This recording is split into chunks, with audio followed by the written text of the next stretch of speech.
Welcome back to Clash of Cultures. Today we're going to be previewing the national championship game, Washington versus Michigan. The two undefeated teams remaining, two Power 5 conference at least. I'm not sure if there's another Group of 5 team that ended up being undefeated at the end of the year, Division 2, but two Power 5 undefeated conference champions facing off for the national title the way it should be. Should be a good game. Obviously, Washington beat Texas in a thriller. Michigan beat Alabama in overtime. So hopefully we get a good game. But before we get into it, as always, if you're new to the channel, please like, comment, subscribe, hit that notification bell so you don't miss an upload. We're going to continue with our recap series after this video. But Dad, how do you feel about this national championship game and who you got in this game?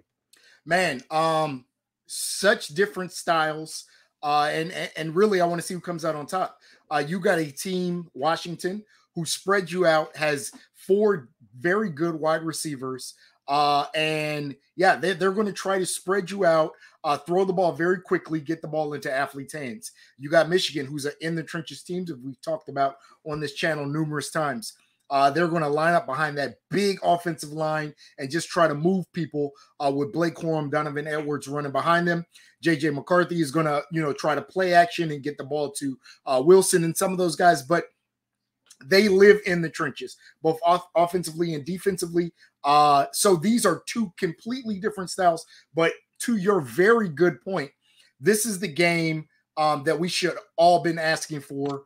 2 undefeated teams playing in the national championship. So there are no questions, right? Obviously, we could talk about, and we have talked about the Florida State loss, but Florida State is lost. These are the last 2 undefeated teams. They're both 14-0. They both, I don't think anybody can question the validity of them being in this national championship. 2 teams that have not won a championship under this format. 2 teams that have not been in the championship game under this format. So it's good to see fresh blood in this national championship game. And like I said, stylistically, they are so different that I think that's what's going to make this game intriguing. What's your thoughts? So I'm very excited for this game. Obviously, Michigan was my pick early in the year, and then I bet against them with Alabama last week. But I do think it's Michigan's year to win it all. But, I mean, this is probably outside of Alabama, who they just beat. I would say this was their next toughest test. I don't think Texas would have matched up well against Michigan. I do think Washington's strengths would give anybody a hard time in college football, even though Michigan has the best defense or top 2 to 3 defense in the country. I just think with the weapons and the kind of variety of play calling that Washington uses, it can give any team trouble. But on the other side, you have Michigan and their run game. You have J.J. McCarthy, who's a veteran quarterback, who's going to give Washington's defense trouble. So I believe it's going to be a shootout. I think Michigan is like a 4.5-point favorite. I think the line is at 56 for the over-under. I think they're going to score well over 56 points total. I think both teams are going to be able to be scoring at will. Now, I do think that if Washington gets in the red zone, they might get stopped a few times, get held to a field goal. But I think they're going to have a lot of chunk plays just because the weapons on the outside. I don't think you can bottle up that, the type of talent they have for an entire 4-quarter game. So I do think eventually something's going to pop, whether it's 1 or 2 big plays every quarter or however the case may be. And I think Michigan's going to have the same style of play they had against Penn State, where they just run the ball nonstop and kind of just way down, lean on their opponent and kind of just win that kind of ball game. So I will say, I think if it's a shootout, I think Washington wins. But I think if it's a low-scoring game, I don't think Washington's going to win this game because I think it's going to come down to red zone offense. And I think the key factor in the entire game is going to be the offensive and defensive line. And when I say offensive line, I mean Washington and the defensive line for Michigan. We saw the defensive line for Michigan, or the front 7, if you want to say, get 5 sacks in the first half against Alabama. If Washington lets that happen, they're not going to win the game. Penix is not nearly as mobile as Jalen Milroe is. We saw Milroe kind of make some miraculous plays to get it into down and distance, 3rd and 2, 3rd and 3, rather than a 3rd and 10 sack. So I don't think Penix can move like that. Not to say that he's completely immobile, but he's not Jalen Milroe. And they don't even use him like that.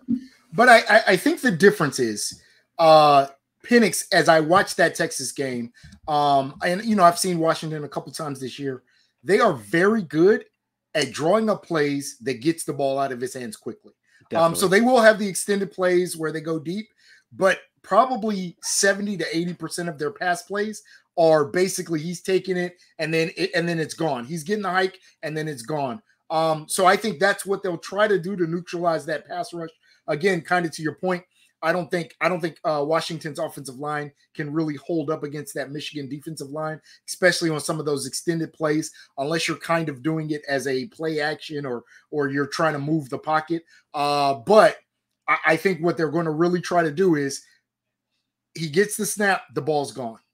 Yeah, and good news for Washington. They are saying that Dylan Johnson's going to play.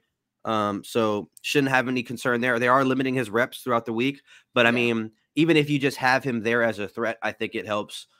Knowing that he's in the backfield, he's not the best running back. He's not a Blake Corum or Donovan Edwards, but he's still a serviceable back.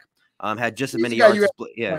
Just as many yards as Blake Corum this year. But kind of speaking about Blake Corum, he came in 9th in Heisman voting. I think that's kind of bogus. I just now looked at the voting, like as we were doing the intro and you were talking. He had 1,100 yards and 25 rushing touchdowns. I didn't realize how many yards he had. I feel like he should have finished a little bit higher than 9th. They had the running back from Missouri higher than him. They also had Jalen Milroe higher than him. So I think he should have been a little bit higher. So the big issue was this year, he was way down in yards per carry. So I think he was below 5 for one of the first times outside of his freshman year in his career. And I don't think he had that big marquee game, although outside of maybe the Penn State game, and he had a bunch of games where he didn't necessarily look great. The Iowa game, he didn't have a great game, but he was a touchdown machine literally all season, 25 rushing touchdowns on the year. So from that standpoint, yeah, he probably should have been. And then let's just be honest, Heisman has seemed to transform into a quarterback award. It seems to be going to the best quarterback. So maybe he should have been higher. I agree with you there. But this was, in terms of what he had done in previous seasons, this was a bit of a down year for him. Yeah, I just think when you look at the last 2 years, 2,500 yards, 43 touchdowns total. Yeah, he's going to go down as one of those other Big Ten running backs to never win a Heisman. When you look at like the Jonathan Taylors, when you look at Melvin Gordon, when you look at, I'm missing another big name guy, Saquon Barkley, guys like that who had monster years in the Big Ten running the ball, rushing the ball, and didn't even really get into that top 3 mark. Jonathan Taylor might have been. I don't really remember, but I am pretty certain Jonathan Taylor was in the top 3. Yeah, but to barely crack that top 10 is kind of insane to me. When we saw games like the Penn State game where they literally gave him and Donovan Edwards the ball every play in the second half, and that made you get a top 10 victory. We saw how he looked against Alabama. He's what, 5'8", 210, 215, and he runs like he's Derrick Henry. So I just think he's going to be a key factor in this game as well.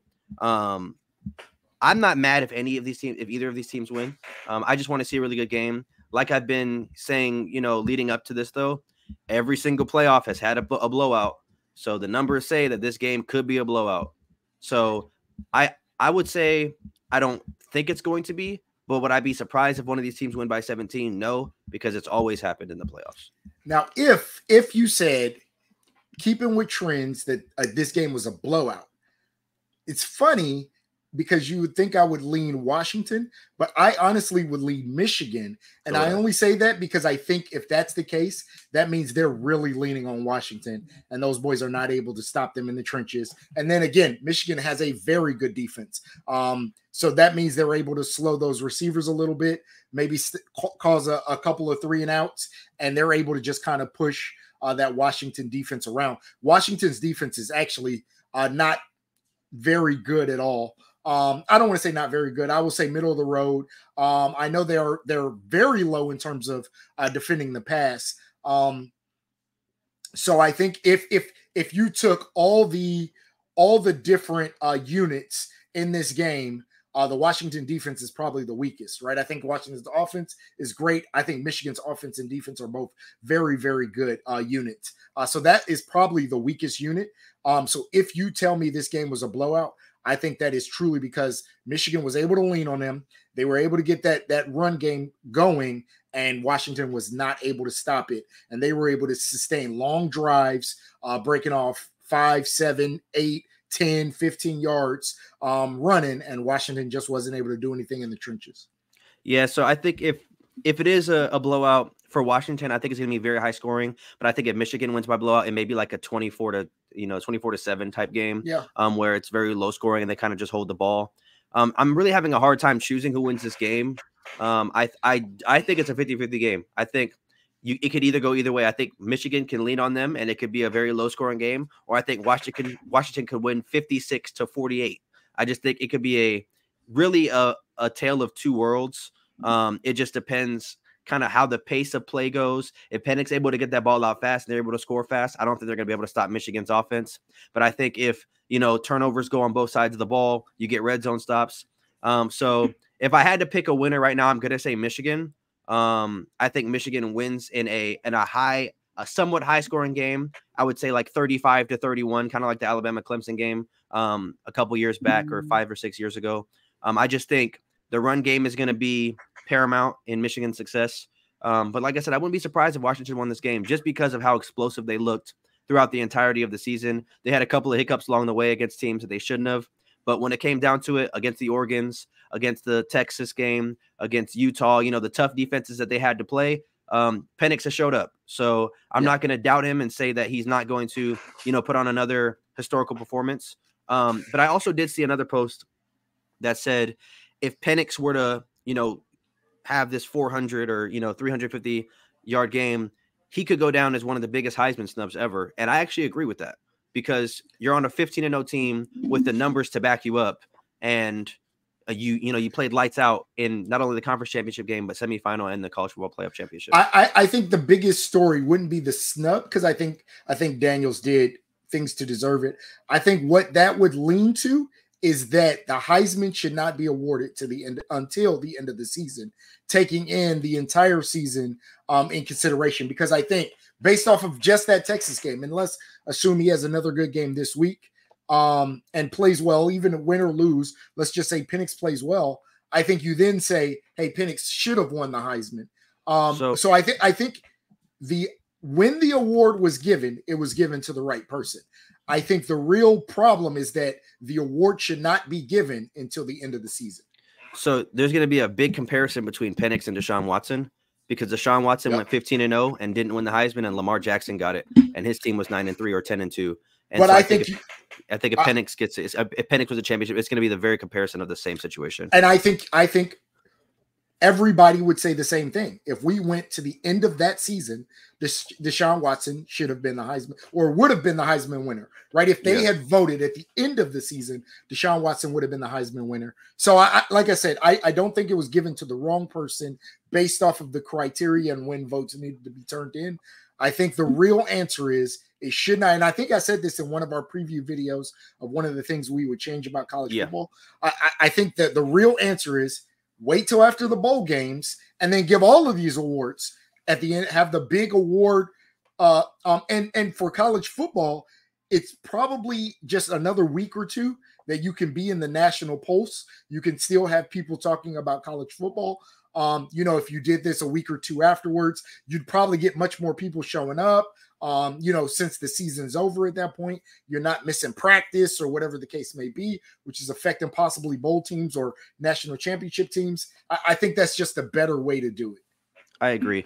But that's going to wrap up our national championship preview. Let us know in the comment section who you guys have in this game. And like I said, we are going to be going back to our recap series where we're going to be recapping every team we previewed and more. So please, as always, like, comment, subscribe, hit that notification bell so you don't miss an upload. And we will see you guys tomorrow. Peace out.